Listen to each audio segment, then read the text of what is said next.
अस्सलामुअलैकुम, आप देख रहे हैं समा, मैं हूं फवाद ज़ैदी और मैं हूं इरम ज़ईम। बुलेटिन का आगाज करते हैं। सबसे पहले बात करेंगे उज़ैर जान बलोच के करीबी साथी हबीब जान बलोच की, जिन्होंने दावा किया है कि PTI के 3 वफाकी वजीर अब भी उनसे राब्ते की कोशिश कर रहे हैं। समा के प्रोग्राम सवाल में हबीब जान बलोच ने तहलका खेज इंकशाफात किए। उनका दावा है कि इमरान खान और उनकी जमात चाहती थी कि वो उनकी पार्टी में शामिल हो जाएं। तहरीक इंसाफ को लियारी से हमने ही जितवाया, धरना भी हमने कामयाब करवाया। ये भी कहा कि अली जैदी ने घर रखे रखे JIT रिपोर्ट बासी कर दी। माजी में जुल्फ़िकार मिर्ज़ा ने बिल्कुल ठीक असलहा लाइसेंस दिए थे। नबील गबोल को पीपल्स पार्टी और लियारी में फसाद की जड़ करार दे दिया। 2013 के इंतखाबात से कबल तहरीक इंसाफ भी जारी थी उज़ैर बलोच शमूलियत इख्तियार करे। हमारे राब्ते थे और आज भी हमारे राब्ते। तहरीक इंसाफ के 3 लोगों के मेरे पास फोन आया, मैंने अटेंड नहीं किया। मुस्लिम लीग के कौन लोग थे और कब फोन आया था? नहीं, ये बातें आप रहने दें। सारी बातें एक ही हफ्ते में नहीं, हम चाहते हैं गवर्नमेंट को 3 हफ्ते का टाइम दे ताकि ये बातें चलती रहें। मैं आपसे बताना चाहता हूँ, मुस्लिम लीग नून भी हमें ऑन बोर्ड लेना चाह रही थी। इशारा कर सकते हैं कि ये कौन 3 लोग थे? तीनों वफाकी वज़रा हैं पाकिस्तान के, और उसमें एक मेरा खाली मुशीर है, वफाकी मुशीर ने इमरान खान को, इसी फैसल वाडा को, दूसरे जो मेरे दोस्त हैं अली जैदी को कराची में घूमने फिरने की परमिशन नहीं थी। अमेरिका में बैठे थे वाडा साहब, जैदी साहब दुबई में बैठे थे।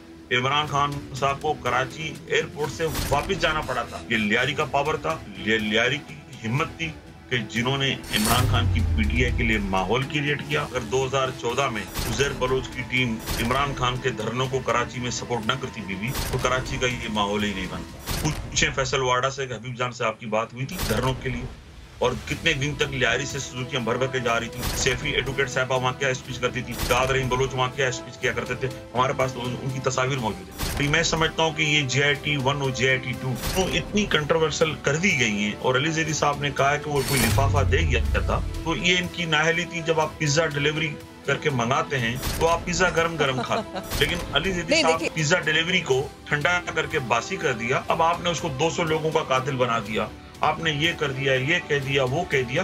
This all nonsense. कानूनी तौर पे तो इनकी कोई हैसियत नहीं है। आपने उसे ओपन फ्री ट्रायल नहीं दिया। हाथी को हिरन बनाने का काम करेंगे तो ये इंसाफ नहीं होगा कि जुल्फ़िकार मिर्ज़ा साहब के ममनून और मशकूर हैं कि उन्होंने कराची का मुकदमा लड़ते हुए लियारी की सपोर्ट की। मैं तो कहता हूँ कि जुल्फ़िकार मिर्ज़ा साहब, आपने इंतहाई ज्यादती की हमारे साथ कि आपने 3 लाख लाइसेंस दिए। आपको 2 करोड़ 50 लाख लाइसेंस देने चाहिए थे कराची के लोगों को। प्लीज नबील गबोल की तो आप बात न करें। सारे फसाद की जो जड़ है मुत्तहिदा के बाद नबील गबोल है, उसकी तहकीकात हो, फिर हम नबील के बारे में बताएंगे बहुत सारी चीजें। और लियारी गैंग वॉर पीपल्स अमन कमेटी को खत्म करने में सबसे अहम किरदार मेरा था। तो ये जो कह रहा है फसाद की जड़ है, वो इसलिए कह रहा है कि इनके खात्मा करने में मेरा अहम किरदार था। ये 2018 के इलेक्शन लड़ने आया था, तो ये जिस इलाके में लियारी में जा रहा था, लोग इसको गालियां दे रहे थे, और ये फिर लियारी छोड़ने पे मजबूर हुआ और दोबारा जो है वो इलेक्शन भी नहीं लड़ सका, और इलेक्शन के दौरान ही ये लंदन भाग गया। ज़हनी मरीज भी है हबीब जान, और जिसकी बातों में कोई भी एविडेंस नहीं है। पीपल्स पार्टी की रहनुमा शर्मिला फारूकी कहती हैं कि उज़ैर जान बलोच से एक इशाइये में मुलाकात हुई थी जो सानिया नाज ने दिया था। समा से गुफ्तगू में सवाल किया कि क्या अली जैदी के नज़दीक उज़ैर जान बलोच से ज़्यादा मुल्क का कोई मसला अहम नहीं। ये भी कहा कि वफाकी वज़ीर जल्द सुप्रीम कोर्ट जाएँ ताकि फैसला हो जाए कि असल JIT कौन सी है। हमारी मुलाकात, जिस तरह मैं पहले भी बता चुकी हूँ, कि एक इशाइये पे हुई थी जो लियारी की इलेक्टेड MTA सानिया नाज ने दिया था। मैंने वो वीडियो देखी है जो अली जैदी ने आज सुबह ट्वीट करी है, लेकिन मुझे एक चीज़ समझ नहीं आ रही कि इस मुल्क में इस वक्त इतने सारे मसले हैं, इनको उज़ैर बलोच के अलावा इस वक्त कोई चीज़ अर्जेंट नज़र नहीं आ रही, इसके ऊपर ही डिस्कस कर रहे हैं।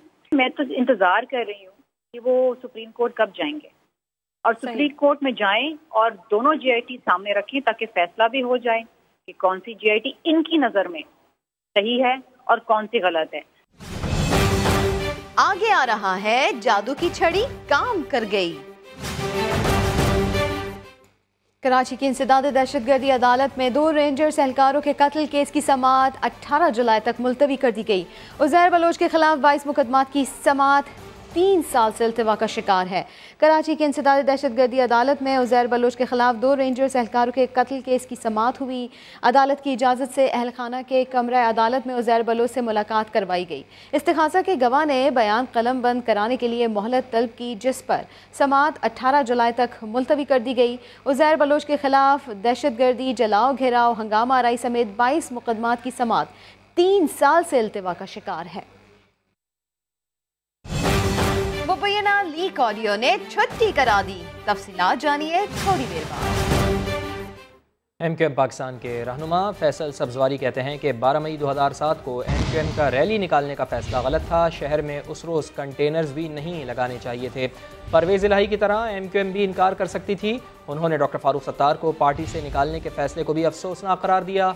वो समा के प्रोग्राम एजेंडा 360 में गुफ्तगू कर रहे थे।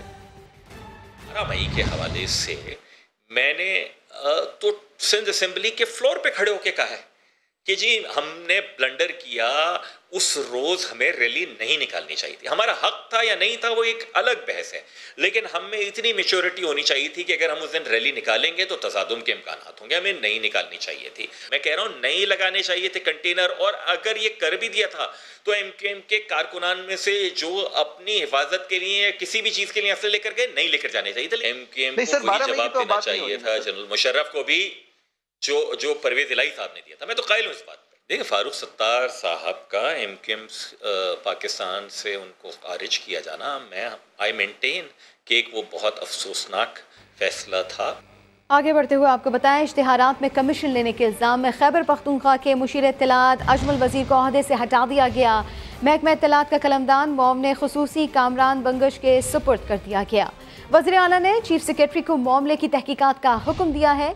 पेशावर से तारिक आफाक की रिपोर्ट। जिस दिन आपने 2% का हमें कहा था कि मुझसे टैक्स कटेगा, वो जो टैक्स होता है वो होता है इनकम टैक्स। लेकिन कोई मसला नहीं है सर, मैं बोलता हूँ आप देख लीजिए, नहीं कटी तो मैं आपको दे दूँगा। नहीं फिर दो नहीं, फिर 10% नहीं। इश्तिहारी कंपनी के नुमाइंदे से गुफ्तगू की मुबैना लीक ऑडियो ने अजमल वजीर की ओहदे से छुट्टी करा दी। वजीर आजम ने उसूलों पर किसी किस्म का समझौता नहीं किया और मुबैना कमीशन की इत्तला मिलने पर मुशीर इत्तलात को ओहदे से हटा दिया गया।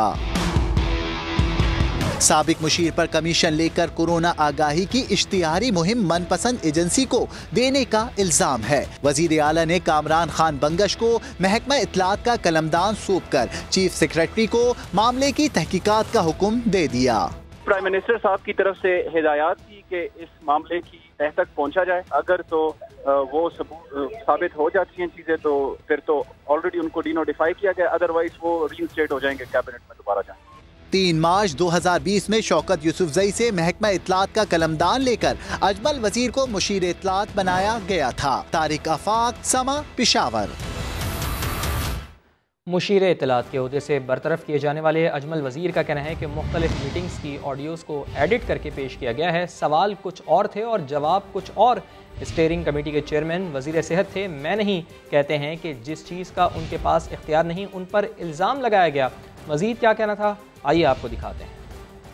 ये जो काम किया गया है कि एक ऑडियो को एडिट करके और इस तरीके से पेश किया गया है जिसका टोटली को बात कुछ और हो रही है। कहीं पे मैं मीटिंग में बैठा हूँ, इधर मैं मीटिंग में बैठा हूँ, उधर से कहीं से एक क्लिप उठाया है, कहीं और जगह में मैं बैठा हूँ, मेरे साथ डिस्कशन हो रही है। तीनों दफ़ा जो स्टीयरिंग कमेटी का चेयरमैन है वो मिनिस्टर हेल्थ है। यह फैसला किसने करना है?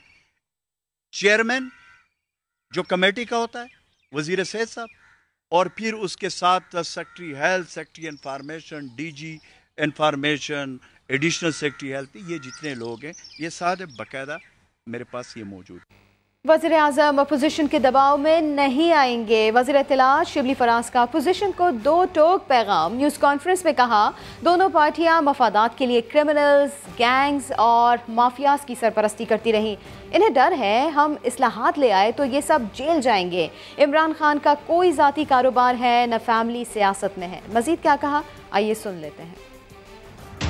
प्राइम मिनिस्टर इमरान खान न कारोबार न इंडस्ट्रीज, दूसरी तरफ ऐसे हुक्मरान जिनकी इंडस्ट्रीज, उनके कारोबार, इनका एक बड़ा गठजोड़ था। इन्होंने पैट्रनाइज किया, इन्होंने उसकी सरपरस्ती की है इन सारे की क्रिमिनल एक्टिविटीज की।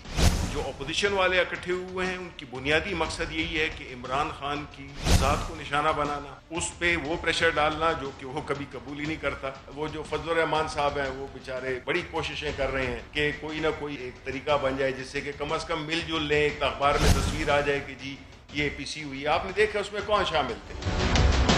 ये जो सिस्टम इन्होंने बनाया हुआ है जिसके कि ये डायरेक्ट बेनिफिशियरी थे, उसको पाए तकमील तक न पहुंचते देना इनकी सबसे बड़ी तरजीह है। क्योंकि अगर ये हो गया तो ये सारे जेलों में भी होंगे। ये डिस्क्रेडिट इस हद तक हो गए हैं कि इनका दोबारा आने का कोई चांस ही नहीं है। हमारी पार्टी की पॉलिसी है, इनफरादी तौर पर कोई अगर उसको कंप्रोमाइज कर रहा है तो उसके लिए कोई जगह नहीं है पाकिस्तान तहरीक इंसाफ में, ना इमरान खान की हुकूमत में। वक्त आ गया है कि अब पाकिस्तान और करप्शन ये जो है तो इकट्ठे नहीं चल सकते हैं। हम पाकिस्तान की नुमाइंदगी कर रहे हैं और ये करप्शन की नुमाइंदगी कर रहे हैं, तो ये दोनों इकट्ठे नहीं चल सकते।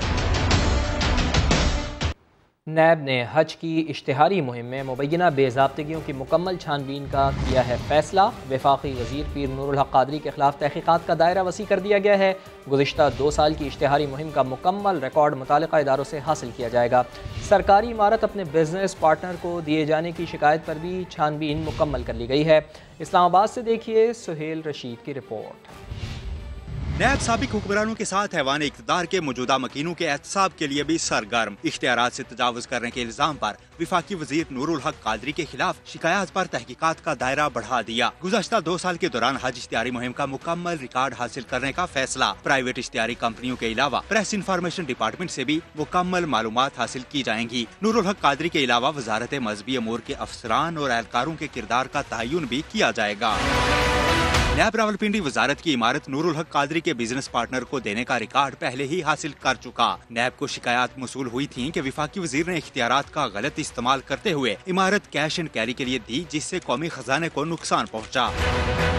चेयरमैन नैब ने मई में होने वाले एग्जीक्यूटिव बोर्ड इजलास में वजारत मजहबी अमूर में बेज़ाब्तगियों पर छानबीन की मंजूरी दी थी। जस्टिस रिटायर्ड जावेद इकबाल ने नैब रावलपिंडी को मेरिट पर कानून के मुताबिक कार्रवाई की हिदायत कर रखी है। सुहेल रशीद, समा, इस्लामाबाद। PTI MPA हलीम आदिल शेख के खिलाफ सरकारी अराजी पर कब्जे का इल्जाम। नैब ने तहकीकात का आगाज कर दिया। डिप्टी कमिश्नर मलीर से तमाम रिकॉर्ड तलब कर लिया गया। हलीम आदिल शेख ने इल्जाम मुस्तरद कर दिया। नैब के तमाम सवालात के जवाब देंगे। PTI रहनुमा हलीम आदिल शेख पर सरकारी अराजी पर कब्जे का इल्जाम। नैब ने तहकीकात का आगाज कर दिया।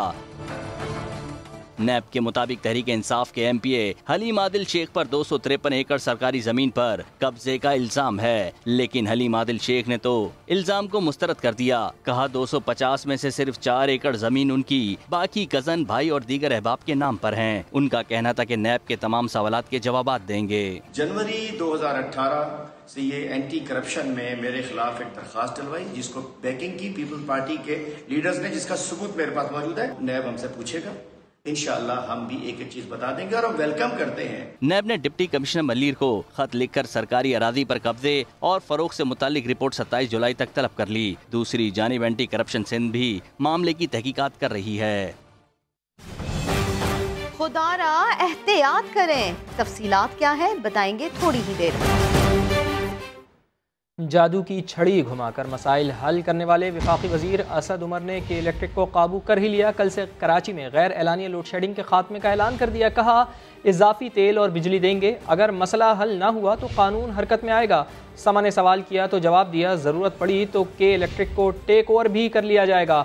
कहा 2023 से पहले सिस्टम में 2150 मेगावाट बिजली का इजाफा कर दिया जाएगा। कराची को तलब से भी ज़्यादा बिजली मिलेगी।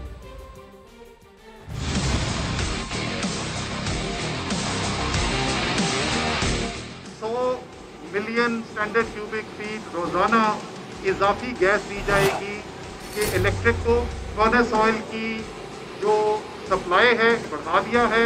ये ना नतीजा अब किया जाए कि गलती जो थी वो कोई पेट्रोलियम डिवीजन की थी, किसकी गलती से ये लोड शेडिंग में इजाफा हुआ, वो नेपरा अलग से एक फैसला देगा। कल से कराची में कोई भी गैर एलानिया लोड शेडिंग नहीं होगी। 2021 की गर्मियों से पहले 550 मेगावाट, 2022 की गर्मियों से पहले 800 मेगावाट, 2023 की गर्मियों से पहले 800 मेगावाट मजीद फरामी में इजाफा किया जाएगा, 2150 मेगावाट। या आप समझ लें कि इस वक्त जितनी बिजली की फरामी कराची को है उससे 70% इजाफा कर दिया जाएगा। अगर इस तमाम मदद के बावजूद अवाम के मसाइल हल नहीं कर पाएंगे तो हम दूसरी तरफ नहीं देखेंगे, कानून की पूरी ताकत इस्तेमाल करेंगे। सर अगर इसकी जरूरत पड़ी तो जरूर कर लेंगे। वो हम टेक ओवर करके करते हैं, हम इनसे काम करवा के करते हैं, वो हमारी जिम्मेदारी।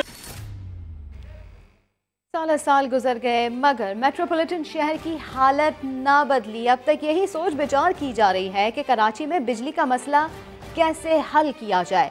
सनतकार और ताजिर भी अब विफाक की यकीन दहानी को लॉलीपॉप समझने लगे हैं। अशरफ खान रिपोर्ट करेंगे। एक तरफ बी टीम के इलेक्ट्रिक के खिलाफ सरापा एहतजाज बनी तो दूसरी जानिब ए टीम के ऑलराउंडर ने भी एंट्री दे दी। अवाम लोड शेडिंग से बिलबिलाए तो वजीर आजम के हुक्म पर असद उमर कराची दौड़े चले आए। गवर्नर हाउस में अहम बैठक लगी जिसमें सनतकारों और ताजिरों ने शिकायत के अंबार लगा दिए। आज कोई अच्छी बात भी नहीं हुई, बल्कि हमें ये बावर कराने की कोशिश की गई है गवर्नमेंट की तरफ से कि जी हालात बड़े ख़राब हैं, नाजुक हैं। इतना ही समझ आया कि शायद वो चाहते हैं कि जो तमाम बर्डन है वो इंडस्ट्री पे आ जाए। वफाकी नुमाइंदे सनतकारों ताजिरों को मुतमईन ना कर सके, अलबत्ता अपने ही एहतजाजी कैंप में सूरत-ए-हाल बेहतर होने का यकीन दिलाने पहुँच गए। आप हम पे भरोसा रखें, इंशाल्लाह जितना दर्द कराची का आपके दिल में है उतना ही दर्द वफाक में इमरान खान के दिल में भी ये दर्द महसूस हो रहा है। लगता है सनतकार अब हुक्मरानों की बातों में नहीं आएंगे, इसलिए मसाइल हल ना होने पर सुप्रीम कोर्ट जाने की भी धमकी दे दी। हम सुप्रीम कोर्ट में सेक्शन 158 के तहत अपने बेसिक राइट के तहत जाएंगे। सनतकारों ताजिरों ने खबरदार किया है कि बिजली और गैस के मसाइल जल्द हल ना हुए तो सनतें बंद हो जाएंगी। कैमरामैन मरगूब हुसैन के साथ अशरफ खान, समा, कराची। नेपरा ने कराची में बिजली की तवील लोड शेडिंग की तहकीकात का ऐलान कर दिया। फौरी तौर पर तहकीकाती कमेटी कराची भेजने का फैसला किया है। मजीद बता रहे हैं इस्लामाबाद से समा के नुमाइंदे वहाब कामरान। रोशनियों के शहर में अंधेरों का राज क्यों? शहर कैद में शदीद गर्मी में तवील और गैर एलानिया लोड शेडिंग की तहकीकात होंगी। नेपरा कराची में बिजली बहरान के हकायक सामने लाने के लिए मुतहर्रिक 4 रुकनी तहकीकाती कमेटी तश्कील दे दी। National Electric Power Regulatory Authority के मुताबिक 4 रुकनी तहकीकाती कमेटी की सरबराही DG monitoring and enforcement NEPRA करेंगे। कमेटी फौरी तौर पर कराची जाकर इंक्वायरी का आगाज करेगी। हुकाम ने बताया कि कमेटी कराची में अवाम, ताजिर रहनुमाओं और के इलेक्ट्रिक हुकाम से मुलाकात के बाद तफसीली रिपोर्ट आइंदा हफ्ते अथॉरिटी को जमा कराएगी। रिपोर्ट की रोशनी में के इलेक्ट्रिक के खिलाफ मजीद एक्शन का फैसला किया जाएगा। वहाब कामरान, समा, इस्लामाबाद। कराची में शारा फैसल पर के इलेक्ट्रिक के खिलाफ जमात इस्लामी ने धरना दे दिया। धरने में कारकुनान की बड़ी तादाद शरीक है। धरने के शुरका से खिताब में अमीर जमात इस्लामी कराची हाफिज नईमुर रहमान ने हुकूमत से मुतालबा किया कि के इलेक्ट्रिक का फॉरेंसिक ऑडिट किया जाए और बिजली के नरखों में इजाफे को फौरी वापस लिया जाए। हाफिज नईमुर रहमान ने के इलेक्ट्रिक का लाइसेंस मनसूख करने का भी मुतालबा किया। के इलेक्ट्रिक के खिलाफ PTI के एहतजाजी कैंप में SOPs की धज्जियां उड़ा दी गईं। फैसल खान की रिपोर्ट। आप सबसे अपील, खुदा का वास्ता, बिजली से ज्यादा जरूरी है आपको अपने कोरोना से एहतियात करने। प्लीज बैठ जाएं, एक दूसरे के साथ ना खड़े हो प्लीज। जहां 2 खवातीन हो और बात ना हो, ये कैसे हो सकता है? ये मनाजिर है PTI के एहतजाजी कैंप के, जहां एक तो खातून ने मास्क नहीं लगाया, ऊपर से दीगर खवातीन के साथ साथ खड़े होकर कान में खुसर पुसर करने से बात नहीं आ रही। जानलेवा वबा से बाल बाल बचने वाले गवर्नर सिंध इमरान इस्माइल को भी मास्क लगाने की तौफीक ना हुई। गवर्नर तो डाइस पर आ गए मगर असद उमर के कदम नहीं उठ रहे थे। गुस्से में दूर दूर खड़े रहे। प्लीज आप लोग सोशल डिस्टेंसिंग रखें। असद भाई आइए, तशरीफ लाइए। असद उमर भाई, असद साहब तशरीफ लाइए। अलग थलग खड़े होने पर भी सुकून नहीं मिला, क्योंकि सेल्फी के शौकीन PTI के अरकान वहाँ भी असद उमर के पास पहुँच गए। आवाजें देने पर वफाकी वजीर डाइस पर आए मगर बेतहाशा रश देखकर रहा न गया। टोकने कहने के बावजूद खिलाड़ी ना माने तो असद उमर को अपने कायद का वास्ता देना पड़ा। वजीर आजम के अगर कारकुन हैं, अगर आप वाकई में दिल से वजीर आजम को अपना लीडर मानते हैं तो खुदा का वास्ता फासला पैदा करें। हटो बच्चों का शोर बेमाने रहा। आखिर तक पीटीआई के अरकान कैमरे पर आने की कोशिश में आगे रहे। कैमरामैन एरिक परेरा के साथ फैसल खान, समा, कराची। तहरीक इंसाफ के एमएनए अहमद हुसैन को इल्जामात लगाने पर शो कॉज नोटिस जारी कर दिया गया।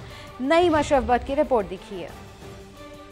इस वक्त मुल्तान में जितनी करप्शन हो रही है, खुदा की कसम खा के कहता हूँ पाकिस्तान की तारीख में आज तक नहीं हुई। जिम्मेदार अगर कोई है तो वो शाह महमूद कुरैशी है। पार्टी के वाइस चेयरमैन पर संगीन इल्जामात, रुकन कौमी असम्बली को लेने के देने पड़ गए। अहमद हुसैन को इंटरव्यू पर शोकाज नोटिस मिल गया। 8 जुलाई को समा को इंटरव्यू में अहमद हुसैन ने शाह महमूद कुरैशी और दीगर वुज़रा को तनकीद का निशाना बनाया। पार्टी ने इंटरव्यू का नोटिस लिया। डिसिप्लिन कमेटी ने इज़ारे वजू का नोटिस भिजवा दिया। नोटिस में कहा गया है कि बतौर रुकन कौमी असम्बली अहमद हुसैन का रवैया पार्टी पॉलिसी और आइन की खिलाफ वर्जी है। बहुत सारे दोस्त बैठे हैं जो खास तौर पे उन्होंने मुझे पर ये मेहरबानी की है, बट मुझे कोई इसकी परवाह नहीं है। जो लोग पार्टी के खिलाफ साजिश कर रहे हैं उनकी बात आपके सामने भी करूंगा, खान साहब के सामने भी करूंगा और उस मीटिंग में भी करूंगा। अहमद हुसैन को अपना मौक़िफ़ पेश करने के लिए 15 जुलाई को सब कमेटी में पेश होने की हिदायत की गई है। नईम शबट, समा, लाहौर। और तारीख पर तारीख, अदालती फैसलों में ताखीर की वजह क्या? समा सब सामने ले आया। अहम तरीन अदालतों में कहीं जजेस नहीं तो कहीं अमला भर्ती नहीं किया गया। मुल्क भर में 102 खुसूसी अदालतें और ट्रिब्यूनल्स जजेस ना होने की वजह से गैर फाल। मजमूई तौर पर 302 अदालतों में अमले की 1175 आसामियां खाली हैं। तारीख पे तारीख, अदालती फैसलों में ताखीर की क्या वजह है, आइए हम आपको बताते हैं। तो मजमूई तौर पर जनाब 302 अदालतों में अमले की 1175 आसामियां खाली हैं, जबकि 102 खुसूसी अदालतें और ट्रिब्यूनल्स जजेस ना होने के बाइस गैर फाल हैं। अहम तरीन अदालतों में जजेस और अमले की अदम मौजूदगी से इंसाफ की गाड़ी नहीं चल पा रही है। साइलीन को इंसाफ के बजाय तारीख पर तारीख मिलती है। कराची में इंसदाद दहशत गर्दी की 5 अदालतों में काम ठप पड़ा है। एहतसाब, anti corruption, banking, FIA, drug, customs, labour और कंज्यूमर कोर्ट्स जजेस के मुंतज़िर हैं। इंसाफ की राह में जजेस की कमी इकलौती रुकावट नहीं है, बल्कि तकनीकी माहिरीन का ना होना भी है। कई अदालतों में तो रीडर, स्टेनोग्राफर और क्लर्क ही मौजूद नहीं है। अगर पंजाब की बात की जाए तो यहाँ की 127 खुसूसी अदालतों में 394 असामियाँ खाली पड़ी हैं। सिंध की 90 अदालतों में 413, इसी तरह खैबर पख्तूनख्वा की 52 अदालतों में 237, बलूचिस्तान की 24 अदालतों में 67, जबकि इस्लामाबाद की 19 अदालतों को 64 अरकान की कमी का सामना है। सिविल एविएशन अथॉरिटी ने 28 पायलट्स के लाइसेंस मनसूख कर दिए हैं। जुल्करनैन इकबाल की रिपोर्ट में आप भी देखिए। पायलट्स जाली लाइसेंस को notice case. Civil aviation authority, Airblue और सेरीन एयरलाइंस ने अपने जवाबात सुप्रीम कोर्ट में जमा करा दिए। सिविल एविएशन अथॉरिटी के मुताबिक 208 पायलट्स के लाइसेंस मुश्तबा करार पाए, जिनमें से 34 की मौतली के अहकामात जारी कर दिए गए। 54 पायलट्स के लाइसेंस जाली निकले, जिनमें से 28 के लाइसेंस मनसूख करने की सिफारिश की गई। रिपोर्ट में कहा गया है कि PIA के 6 और शाइन एयरलाइन के 2 पायलट्स की FA और O लेवल की डिग्रियां जाली पाई गयी। PIA के 141, सेरीन के 10 और एयर ब्लू के 9 पायलट्स को ग्राउंड कर दिया गया। अब तक जारी किए गए 1934 लाइसेंस की तस्दीक का अमल भी जारी है। सिविल एविएशन ने बताया कि पायलट्स के इम्तिहानात के वक्त CCTV कैमरे और बायोमेट्रिक निजाम की तनसीब पर काम जारी है, ताकि मुस्तकबिल में जाली लाइसेंस के इजरा को रोका जा सके। एयर ब्लू ने अपनी रिपोर्ट में बताया कि मुश्तबा लाइसेंस के हामिल 9 में से 7 पायलट्स पहले ही इदारा छोड़ चुके, बाकी 2 को मुअत्तल कर दिया गया, जबकि सेरीन एयर के मुताबिक 6 मुश्तबा लाइसेंस रखने वाले पायलट्स को ग्राउंड कर दिया गया है। जुल्करनैन इकबाल, समा, इस्लामाबाद।